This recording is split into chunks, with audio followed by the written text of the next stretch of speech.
MA उत्तरार्ध लोक प्रशासन के विद्यार्थियों का मैं स्वागत करता हूं। हम राजनीतिक प्रशासन जो पेपर 8 है उसका अध्ययन कर रहे हैं।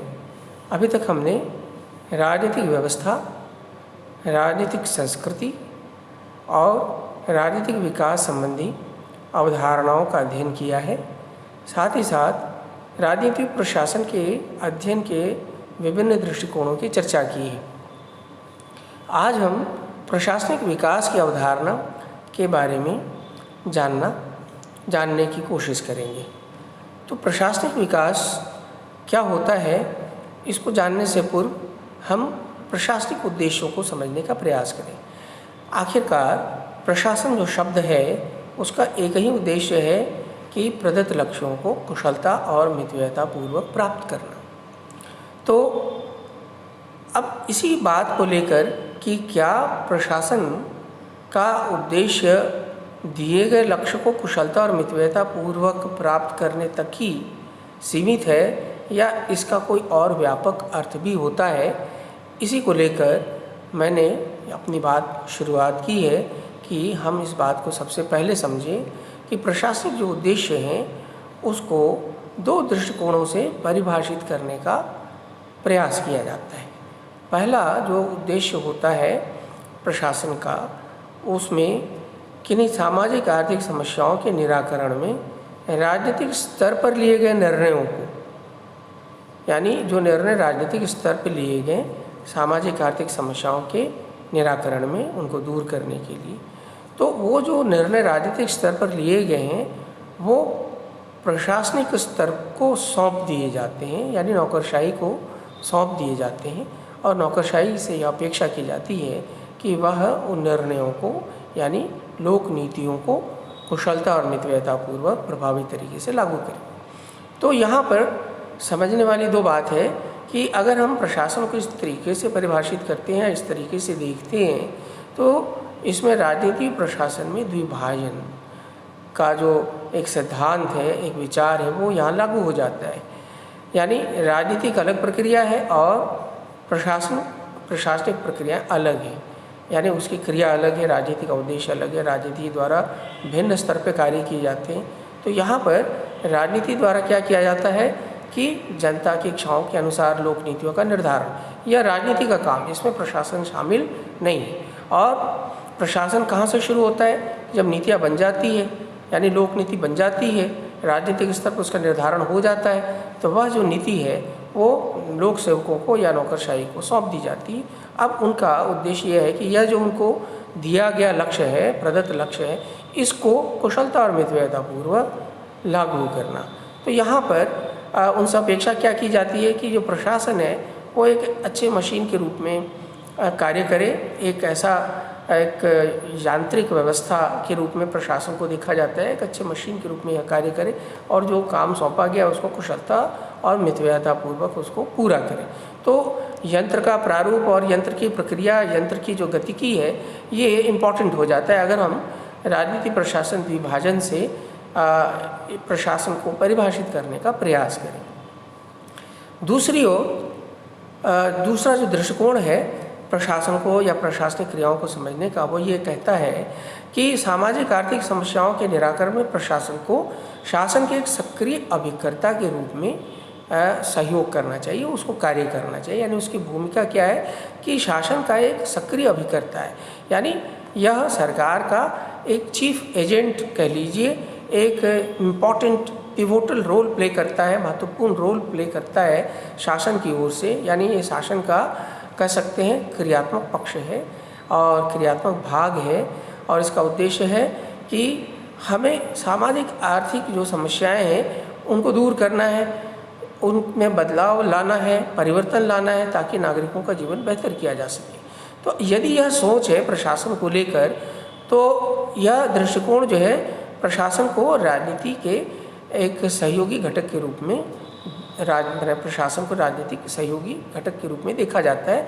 और इससे यह उम्मीद की जाती है कि यह समाज में एक सकारात्मक परिवर्तन लाने का एक मुख्य वाहक बने, एक एजेंट बने, कैरियर बने, और इसी के माध्यम से हम क्या करेंगे, परिवर्तन लाएंगे और जो हमारे निर्धारित लक्ष्य हैं विकास संबंधी, उन विकास संबंधी निर्धारित लक्ष्यों को पूरा करने में यह प्रशासन जो है एक सहायक भूमिका निभाए। यानी इसको ऐसे समझ लीजिए कि सरकारों का गठन हुआ, एक राजनीतिक प्रक्रिया पूरी हुई, अब सरकार के सामने सामाजिक और आर्थिक जो समस्याएं हैं उसको दूर करने के लिए उसको लोक नीतियों का निर्धारण करना है और उन नीतियों को क्रियान्वित करना है। तो प्रशासन से यह अपेक्षा की जाती है कि प्रशासन जो हमारे निर्वाचित प्रतिनिधि हैं उनके साथ मिलकर एक सहयोगी की भूमिका निभाए और राजनीतिक, आर्थिक, सामाजिक जो समस्याएं हैं उन समस्याओं का गहनतापूर्वक विशेषज्ञ ज्ञान से उसका अध्ययन करें और वो क्या करें, उन समस्याओं को दूर करने के लिए सुझाव प्रस्तुत करें और श्रेष्ठ विकल्प क्या हो इसके निर्णय करने में सहायता करें। यानी ये जो निर्णय पूरी प्रक्रिया है कि समस्याओं का समाधान कैसे किया जाए, इस पूरी प्रक्रिया में प्रशासन भी सक्रिय भूमिका निभाए। यानी राजनीति के और प्रशासन में यहाँ पर विभाजीकरण या कह लीजिए द्वैध स्थापित नहीं किया गया है। दोनों मिलकर सामाजिक आर्थिक परिवर्तन की भूमिका निभाए और एक का उद्देश्य है जनता, यानी राजनीति जो है वो जन इच्छाओं को महत्व दे और प्रशासन जो है उन इच्छाओं को कैसे बेहतर तरीके से लागू किया जा सकता है, समस्याओं को अच्छे से समझना, उसको परिभाषित करना, उसके क्या उसको दूर करने के सर्वश्रेष्ठ विकल्प क्या हो, इस पे वो विशेषज्ञ परामर्श दें। यानी राजनीति तो केवल एक दिशा का निर्धारण करे, मूल्य का निर्धारण करे, जनता के आकांक्षाओं को मतलब साकार कर रही है या जनता के आकांक्षाओं के अनुरूप है। तो जनता की आकांक्षाओं के अनुरूप दिशा का निर्धारण करना राजनीति करे, लेकिन अब उस दिशा में कैसे आगे बढ़ा जाए, कैसे समस्याओं को दूर किया जाए, इसमें राजनीति प्रशासन दोनों मिलकर एक सहयोगी के रूप में है ना वो समस्याओं को परिभाषित करे, श्रेष्ठ विकल्पों का विकास करे और फिर उसको पूरी तन्मयता से लागू करके और समस्या का निराकरण करके और फिर वांछित दिशा में देश और समाज को आगे ले जाए। यानी जो हम परिवर्तन चाहते हैं, जो हम विकास चाहते हैं वो करें। तो ये जो दृष्टिकोण है, इस दृष्टिकोण में द्विभाजन नहीं है, राजनीति प्रशासन में द्विभाजन नहीं है, दोनों मिलकर और क्या कर रहे हैं, परिवर्तन लाने की कोशिश कर रहे हैं, सामाजिक आर्थिक परिवर्तन, लोगों के जीवन को बेहतर बनाने का प्रयास कर रहे हैं। तो ये जो दृष्टिकोण है यह पहले वाले से भिन्न है। इसमें लोक प्रशासन या प्रशासनिक जो संस्थाएं हैं उनमें उनको एक सकारात्मक परिवर्तन का वाहक के रूप में उनको देखा जाता है। लेकिन ध्यान रखने की बात है कि मूल अंतर क्या है पहले और दूसरे दृष्टिकोण में। वही अंतर ये है कि पहला जो दृष्टिकोण है वो प्रशासन को एक यंत्र के रूप में देखता है। यानी आपको जो काम दिया जाएगा उसको आप कुशलता और मितव्यतापूर्वक कीजिए। काम क्या दिया जाएगा, काम क्या है, उचित है अनुचित है, उसके अंतर्निहित मूल्य क्या है, इस पर आपको विचार करने की आवश्यकता नहीं है। यह काम राजनीतिज्ञों का है, राजनीतिज्ञों ने फैसला किया, आपको कार्य सौंपा गया है, अब आप जो है उसको लागू कीजिए। तो यहाँ पर प्रशासन एक यंत्र के रूप में बन जाता है, एक टूल बन जाता है और उसकी सारी बुद्धि और क्षमता केवल दिए गए कार्य को लागू करने। अब वो कार्य उचित है अनुचित है, वह लोगों के जीवन को कैसे बेहतर बनाएगा और कौन से मूल्य स्थापित करेगा समाज में, यह चिंता प्रशासन की नहीं है। लेकिन जो दूसरा जो पक्ष है, दूसरा जो दृष्टिकोण है, वह प्रशासन को इन सब चीज़ों के साथ जोड़ देता है। यानी वो ये कहता है कि प्रशासन का यह दायित्व है कि वह जो है सभ्यता को बनाए रखे और सभ्यता के जो आदर्श मूल्य हैं जो संविधान में वर्णित है उसको लागू करे। ये उसकी भी जिम्मेदारी बन जाती है राजनीतिज्ञों के साथ साथ। तो इस तरह से उसकी भूमिका का विस्तार हो जाता है। लेकिन दोनों स्थितियों में प्रशासन की जो जिम्मेदारी है नीतियों को लागू करने की, एक सकारात्मक अभिकर्ता की भूमिका निभाने की, वो हमेशा बनी रहती है। पहले में वो थोड़ा सा पैसिव होता है, दूसरे में एक्टिव हो जाता है, यानी वो फ्रंट फुट पे आ जाता है। और पीछे वाले मैंने पहले वाला जो दृष्टिकोण है उसमें वो थोड़ा बैकग्राउंड पे रहता है। यानी कि जो काम सौंपा गया है, अब वो उचित अनुचित है ये तो राजनीतिज्ञ जाने और ये जनता जाने, हम तो उस कार्य को बेहतर तरीके से लागू करने का प्रयास करें जो भी दिया गया है। और दूसरे में है कि वह इसके औचित्य का भी परीक्षण करता है, क्या उचित होगा, क्या अनुचित होगा, कौन से मूल्यों को हम समाज में बढ़ा रहे हैं, यह सब फैसला करने में, यानी कि लोक नीति के निर्धारण में जो प्रशासनिक तंत्र है वह भी उतने ही जिम्मेदारी से शामिल है जितना कि राजनीतिक व्यवस्था। तो यह जो दूसरा दृष्टिकोण है प्रशासन के व्यापक स्वरूप का जो है को दर्शाता है। तो यह चीज़ जब अपन समझ लेते हैं तो अब हम चर्चा कर सकते हैं कि जब हम प्रशासनिक विकास की बात करते हैं तो प्रशासनिक विकास से हमारा क्या तात्पर्य है। तो इसको आप ऐसे समझिए कि प्रशासन की जो क्षमता है उसको कैसे बढ़ाया जाए। तो अगर हम पहले दृष्टिकोण से क्षमता को देखते हैं तो फिर हमारी जो सोच कहाँ तक जाएगी, हमारी सोच जाएगी कि भाई हम जो है वो जो हमारा सिस्टम है, जो हमारे तंत्र है, उस तंत्र को कैसे बेहतर बनाया जाए, उसकी संरचना को, उसकी प्रक्रिया को, उसके कार्य व्यवहार को कैसे बेहतर बनाया जाए, यहीं तक हम सीमित रह जाएंगे। यानी संगठन के अंदर अंदरूनी हिस्से तक हम सीमित रह जाएंगे कि हम कैसे संगठन के संचालन को बेहतर बनाएं। लेकिन लक्ष्य, जिन लक्ष्यों की प्राप्ति के लिए हम कार्य कर रहे हैं वो लक्ष्य उचित या अनुचित है या फिर हमारा जो है विषय नहीं रह जाएगा चिंता की बात, मतलब इस पे हम चिंतन नहीं करेंगे, यह हमारे है ना सोचने का विषय नहीं, ये हमारा दायरा नहीं है। लेकिन अगर हम दूसरे दृष्टिकोण से प्रशासनिक क्षमता की बात करें कि हमको प्रशासनिक क्षमता में विस्तार करना है तो इसका मतलब ये हुआ कि प्रशासनिक तंत्र को अपने सामाजिक, आर्थिक, राजनीतिक परिवेश को अच्छे से समझना पड़ेगा कि हमारी जो दिया जो पारिस्थितिकी है उस पारिस्थितिकी को वो जाने और उसके लिए उसको समाजशास्त्र, इतिहास है, दर्शन है, अर्थशास्त्र है और जो राजनीतिक व्यवस्था है, संविधान है, इन सब चीज़ों का गहन अध्ययन करना पड़ेगा और उस ज्ञान से समस्या को देखना पड़ेगा कि वास्तव में जनता की कौन कौन सी प्रमुख समस्याएं हैं और उसको देखने का क्या नज़रिया होना चाहिए, कैसे हम एक संतुलित और समावेशी विकास स्थापित करें। तो सबसे पहले प्रशासनिक क्षमता में ये सुधार करना पड़ेगा, यानी जो लोक सेवक है या नौकरशाही है उसकी सोच में ये एक परिवर्तन आना चाहिए कि समस्याओं को देखना, समझना, परिभाषित करना और उसके प्रति एक सकारात्मक दृष्टिकोण रखना, सकारात्मक समझ पैदा करना, क्योंकि यह उसकी जिम्मेदारी है कि समस्या का अंततः निराकरण उसे करना है। तो यह एक एटीट्यूडनल, एक प्रवृत्ति मूलक परिवर्तन की मांग करता है। यानी जब हम प्रशासनिक क्षमता के विकास की बात करते हैं और जब हम दूसरे दृष्टिकोण की बात करते हैं जो व्यापक दृष्टिकोण है, तो उसमें एक दृष्टिकोण की व्यापकता लोक सेवक के अंतर्गत आनी चाहिए। और ये इसीलिए हमने ये शुरुआत इस दृष्टि से की कि आप प्रशासन को कैसे देखते हैं। तो यहाँ पर जब हम प्रशासनिक विकास की बात कर रहे हैं तो हम दूसरे दृष्टिकोण को ले रहे हैं जो व्यापक दृष्टिकोण है, जिसमें प्रशासनिक जो तंत्र है उस प्रशासनिक तंत्र की जो भूमिका है बड़ी व्यापक है और प्रशासनिक तंत्र से अपेक्षा की जा रही है कि वो सामाजिक आर्थिक विकास का क्या बने, उसको विकास का एक वाहक बने, वो मुख्य एजेंट बने। विकास का लाने का जिम्मेदारी प्रशासनिक तंत्र के ऊपर है और इसलिए उसकी क्षमता को उसी अनुरूप क्या करना चाहिए, अपने क्षमता का आकलन करके उसमें सुधार करना चाहिए, उसको वृद्धि उसमें करनी चाहिए। तो हम प्रशासनिक क्षमता की जब भी बात करेंगे तो हमारा जो दृष्टिकोण होगा प्रशासनिक विकास का या प्रशासनिक क्षमता का वो दूसरे वाले से होगा, यानी व्यापक दृष्टिकोण को हम शामिल करेंगे। तो इसलिए हमने इसको इस तरह से परिभाषित किया है कि प्रशासनिक विकास का मतलब क्या हुआ, प्रशासनिक क्षमता में वृद्धि से है।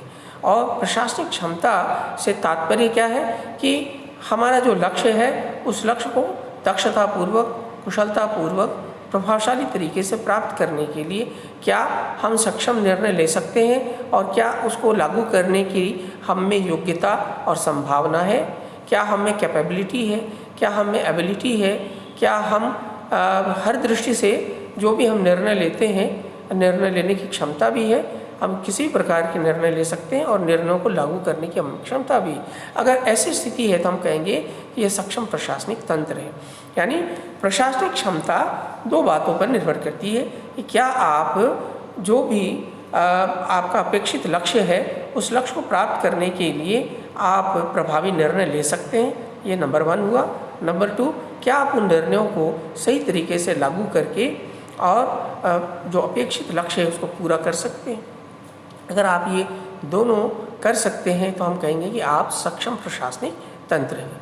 तो इसलिए प्रशासनिक विकास का सीधा संबंध, या आप यूँ कह लीजिए प्रशासनिक विकास को परिभाषित करने का जो तरीका है वो यह है कि ऐसा प्रशासनिक तंत्र जो अपने वांछित दिशा में आगे बढ़ने के लिए यानी परिवर्तन लाने के लिए वो निर्णय ले सकता है, निर्णयों को लागू कर सकता है और उसके पास इसके लिए पर्याप्त संरचनात्मक, प्रक्रियात्मक और कार्य व्यवहार संबंधी संभावनाएं हैं, योग्यताएं हैं। तो इस दृष्टि से प्रशासनिक तंत्र के 3 प्रमुख घटक हुए। पहला हुआ एक प्रशासन की संरचना, प्रक्रिया और व्यवहार। अगर हम इन 3 चीज़ों पर सुधार करते हैं, इन 3 चीज़ों पर ध्यान देते हैं और यह देखते हैं कि जो हमारा लक्ष्य है उस लक्ष्य को प्राप्त करने के लिए क्या हमारी वर्तमान संरचना, वर्तमान कार्य प्रक्रिया, व्यवहार अगर सही है तो कोई समस्या नहीं। लेकिन अगर आपको लगता है कि यह जो विकासशील देश, ये विकासमान जो लक्ष्य हमने निर्धारित किए हैं, जो हायर गोल्स निर्धारित किए गए हैं लोक नीति के रूप में, उसको हासिल करने के लिए हम हमारी जो संरचना है, हमारी जो कार्य प्रक्रिया या तकनीक है या जो हमारे पास संसाधन है वो पूर्ण नहीं है, वो प्रभावी नहीं, तो हमको उसमें सुधार करना पड़ेगा। तो ये जो सुधार की प्रक्रिया है इसी को हम क्या कहेंगे, प्रशासनिक विकास। यानी पहले हम सक्षम नहीं थे, अब हमने सक्षमता का स्तर बढ़ा लिया ताकि जो हमारे चुनौतीपूर्ण विकासमान लक्ष्य है उसको अब हम हासिल कर सकते हैं। तो विकासमान लक्ष्यों को हासिल करने के लिए प्रशासनिक तंत्र में जो भी सुधार किया जा रहा है उसको हम प्रशासनिक विकास की दृष्टि से देख सकते हैं कि भाई पहले हम ऐसा नहीं कर पाते थे, अब हम कर पा रहे हैं। तो पहले और अब में जो परिवर्तन आया वह क्या हुआ, प्रशासनिक विकास। यानी जब देश आज़ाद हुआ था तो उस समय हमारे पास इतनी कैपेसिटी नहीं थी, हमारा तंत्र इतना विकसित नहीं था कि हम जो है अनेक प्रकार के आधारभूत संरचनाओं का विकास कर सकते थे। न तो हमारे पास संसाधन थे, न हमारे पास तकनीक था, न हमारे पास जो धन था। तो जब तक हमने इन सब चीज़ों का विकास नहीं किया, जब तक हमने अपने तंत्र को मजबूत नहीं किया, तब तक हम अपेक्षित जो लक्ष्य था विकास के वो हम पूरे नहीं कर पाए। तो अब आप देखिए 2 बातें इसमें उभर कर आई, यानी कि विकास का जो लक्ष्य होता है ये किसी देश में सामाजिक आर्थिक विकास करना है, उसकी राष्ट्रीय आय में वृद्धि करनी है, रोजगार देना है, लोगों के जीवन स्तर को सुधारना है। विकास से हमारा यही सब चीज़ें, यही हमारा अर्थ होता है। तो लोगों को कैसे बेहतर जीवन देना है, शिक्षा के स्तर को, शिक्षा की गुणवत्ता को, स्वास्थ्य सुविधाएं बढ़ाना, देश में अनुसंधान कार्यों को आगे बढ़ाना ताकि हम और सक्षम होते जाएं और हमारी अर्थव्यवस्था मजबूत हो।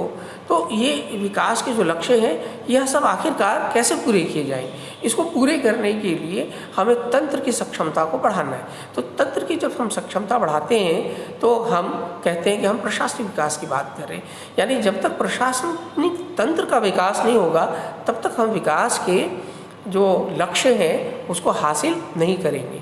यही बात हमने आपको शुरू में बताई थी कि जब हम प्रशासनिक विकास की बात करते हैं तो उसका सीधा संबंध कहीं ना कहीं विकास प्रशासन से हो जाता है। विकास को कैसे हासिल किया जाए उसका प्रशासन करना, यही प्रशासनिक विकास कहलाता है। यानी पहले अगर हम प्रशासनिक विकास करेंगे तभी हम विकास प्रशासन की बात करेंगे। तो ये बातें हमने आपको एक समझ के लिए बताई। अब प्रशासनिक विकास का जब विचार हम करते हैं कि भी प्रशासनिक विकास करना है, अगर हम आपसे कहें कि भारतीय प्रशासनिक तंत्र का विकास करना है तो हमको किन किन मुद्दों पर ध्यान देना पड़ेगा, यानी हम किस सेक्टर को बेहतर करने की कोशिश करेंगे। तो पहली बात ये आती है कि जो हमारी तंत्र है, जो संगठन का प्रारूप है, उसमें हमको क्या परिवर्तन करना पड़ेगा। फॉर एग्ज़ाम्पल, क्या हम जो नौकरशाही का जो ढांचा है, जो पदसुपानिक जो ढांचा है या जो कार्य प्रक्रिया है नियम पर आधारित है, या जो तकनीक है, क्या हमको इसमें कोई परिवर्तन की आवश्यकता है। क्या हमारे नौकरशाही ये जो ढांचा है उसको बदल कर हम यानी पदसोपानी ढांचे को बदलकर हम क्या कोई टीम वर्क जैसा मैट्रिक्स ऑर्गेनाइजेशन क्रिएट करें, वो ज़्यादा प्रभावी होगा, क्या ठीक रहेगा, नहीं ठीक रहेगा, इस पर चर्चा करना। तो यानी एक संगठन के प्रारूप को बेहतर बनाना, इसके ऊपर विचार करना। मानव संसाधन की गुणवत्ता, यानी जो हमारे कर्मचारी हैं उसको हम कैसे और जो है बेहतर बनाएं, उनकी सोच को, उनकी क्षमता को, उनके ज्ञान को, उनके कौशल को कैसे अभिवृद्धि करें, यह भी हमारे लिए एक विषय हो जाएगा। यानी जब हम प्रशासनिक विकास की बात करेंगे तो हमको संरचना पर ध्यान देना पड़ेगा, उसके प्रारूप पे ध्यान देना पड़ेगा, मानव संसाधन पे ध्यान देना पड़ेगा, जो प्रौद्योगिकी और तकनीक है उस पर हमको ध्यान देना पड़ेगा, हमारे वित्तीय संसाधन क्या है, कैसे उसको और मजबूत किया जा सकता है, हमें उस पर ध्यान देना पड़ेगा। प्रबंधन की क्या शैली है, यानी कि जो उच्च अधिकारी है और अधीनस्थ जो कर्मचारी है, इनके बीच जो संबंध है उसको कैसे बेहतर बनाया जाए, लीडरशिप को कैसे बेहतर बनाया जाए, संप्रेषण शैली को कैसे बेहतर बनाया जाए, कैसे लोगों को बेहतर तरीके से मोटिवेट किया जा सके, कैसे उनके मनोबल को बेहतर बनाया जा सके, इन सब चीज़ों पर भी हमको चर्चा करनी पड़ेगी। क्योंकि प्रशासन मूलतः व्यक्तियों द्वारा किया जाता है, व्यक्तियों के लिए किया जाता है, तो प्रबंधन तो करना ही है, मानव संसाधन का प्रबंधन करना है, तो हमको प्रबंधन की शैली पर भी चर्चा करनी पड़ेगी। इसी प्रकार हमको अपनी पारिस्थितिकी, यानी कि हमारे आसपास का जो वातावरण है उस पर भी हमको ध्यान देना पड़ेगा कि हमारा संविधान क्या कहता है, संवैधानिक प्रावधान क्या है, संवैधानिक संस्थाएं क्या हैं, शक्तियाँ कार्य क्या है, किन उद्देश्यों की स्थापना के लिए संविधान जो है बातें करता है, और हमारी सामाजिक मूल्य प्रतिमान क्या है, समाज की क्या समस्याएं हैं, हमारी राजनीतिक व्यवस्था कैसी है, हमारी आर्थिक स्थिति कैसी है। ये सब चीज़ों को ध्यान में रखकर ही हम अपने प्रशासनिक क्षमता का विकास कर पाएंगे।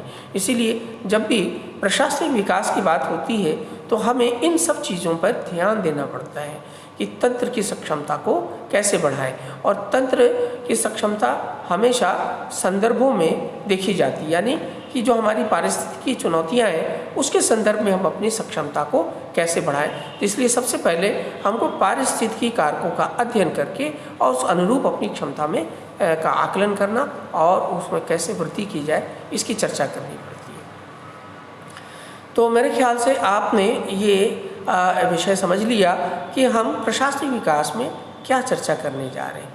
प्रशासनिक विकास से तात्पर्य क्या हुआ कि प्रशासनिक तंत्र के जो भी संगठक हैं उसमें हमको सकारात्मक वृद्धि करना है ताकि तंत्र की सक्षमता को बढ़ाया जाए और हम बेहतर, दक्ष और प्रभावी प्रशासन कर सकें।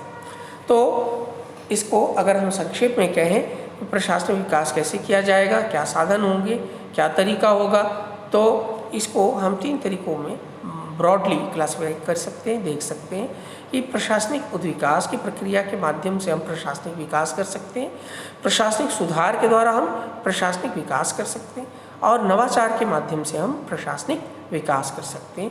ये 3 प्रशासनिक विकास के साधन होंगे। तो अब इनके बारे में संक्षेप में जानकर इस वीडियो में इतना ही, और इसके बाद दूसरे विषय में प्रशासनिक विकास के संबंध में और विस्तार से जानकारी हासिल करेंगे। हम देखेंगे कि प्रशासनिक विकास करने के लिए क्या क्या प्रयास किए जाते हैं, क्या क्या तरीके अपनाए जाते हैं, और इसका विकास प्रशासन के साथ क्या संबंध है। तो मैं संक्षेप में प्रशासनिक उद्विकास के बारे में बताऊं कि देखिए, समय परिस्थिति के अनुसार जैसे जैसे चुनौती आती जाती है वैसे वैसे हम अपने कार्य प्रक्रिया और व्यवहार में परिवर्तन लाते चले जाते हैं। अगर इस प्रकार से अगर हम सक्षमता को बढ़ा रहे हैं तो हम ये कहेंगे कि प्रशासनिक उद्विकास के माध्यम से हमने प्रशासनिक विकास किया। ये इवोल्यूशनरी पर्सपेक्टिव हो गया, यानी समय के अनुसार हमने अपने संरचना कार्य प्रक्रिया में परिवर्तन लाया। जैसे जैसे चुनौती आती गई हमने अपने आप में परिवर्तन किया, यानी अनुकूलन और समायोजन करते रहे और जो है हमने अपने आप को डेवलप कर लिया। एक तो ये तरीका है। दूसरा है सुधार, यानी हमने अपने तंत्र को, उसकी प्रक्रिया को बहुत गहन तरीके से और गहराई से उसका अध्ययन किया, और हमने ये पाया कि हम अपने लक्ष्यों को इसलिए प्राप्त नहीं कर पाते हैं कि इसमें हमारे तंत्र की रचना में या इसके कार्य व्यवहार में, इसकी प्रक्रिया में दोष है, और हम एक कमेटी बैठाकर विशेषज्ञों की और बैठकर विश्लेषण करते हैं कि इस कमियों को कैसे बेहतर तरीके से दूर किया जा सकता है, क्या बेहतर उपाय हो सकते हैं। तो एक रिपोर्ट बनाई और इस तरह से आप देखेंगे कि जब देश आज़ाद हुआ तो तब से लेकर और आज तक अनेक प्रकार के प्रशासनिक सुधार आयोग के जो है का गठन किया गया। विशेषज्ञों की समिति बैठी, प्रशासन के अलग अलग पक्षों पर उनकी अलग अलग राय है और ये सुधार के जो रिपोर्ट्स हैं उसको हम अध्ययन करते हैं। इनमें से बहुत सारे अध्ययन आपने फर्स्ट ईयर में पढ़ चुके होंगे भारत में लोक प्रशासन शीर्षक में, तो इनके बारे में विस्तार से हम बाद में जानेंगे। लेकिन प्रशासनिक सुधार आयोग का नाम आपने सुना होगा, ये बहुत बड़ा प्रयास किया गया था भारतीय प्रशासन में सुधार लाने का। तो एक तरीका यह भी है कि हम प्रॉब्लम को आइडेंटिफाई करें, कैसे उसको दूर किया जाए, इस पर हम एक कमेटी बनाएं, चर्चा करें और सुझाव दें। ये एक तरीका हुआ। तो तीसरा जो तरीका है एक नवाचार। नवाचार क्या होता है कि हम किसी कार्य को कर रहे हैं, एक तरीका हमें बताया गया है, परंतु उसमें हम कुछ और परिवर्तन करके और उसको बेहतर बना देते हैं। तो इस प्रकार से हर प्रशासनिक अधिकारी जो है, जो भी उसे दायित्व सौंपा जाता है, उसको वो सोचता है कि इसको और कैसे बेहतर बनाया जाए। वो कुछ ना कुछ परिवर्तन करता है उसकी प्रक्रिया में, कार्य व्यवहार में परिवर्तन लाता है, तकनीक में परिवर्तन लाता है। तो यह जो एक परिवर्तन होता है इसको हम नवाचार कहते हैं। तो नवाचारों के माध्यम से भी प्रशासनिक सक्षमता में वृद्धि होती है, प्रशासनिक विकास होता है। तो ये 3 प्रमुख साधन हैं और हम अगले वीडियो में और विस्तार से प्रशासनिक विकास के बारे में जानेंगे कि प्रशासनिक विकास वास्तव में कैसे किया जाता है, योजनाबद्ध तरीके से किया जाता है या जो है एक उद्विकास के रूप में ये होता है या नवाचार। तो सामान्यतः आप देखिए तीनों प्रक्रियाएं साथ साथ चलती रहती हैं। तो आज इस वीडियो में इतना ही, आगे हम और इसके ऊपर चर्चा करेंगे।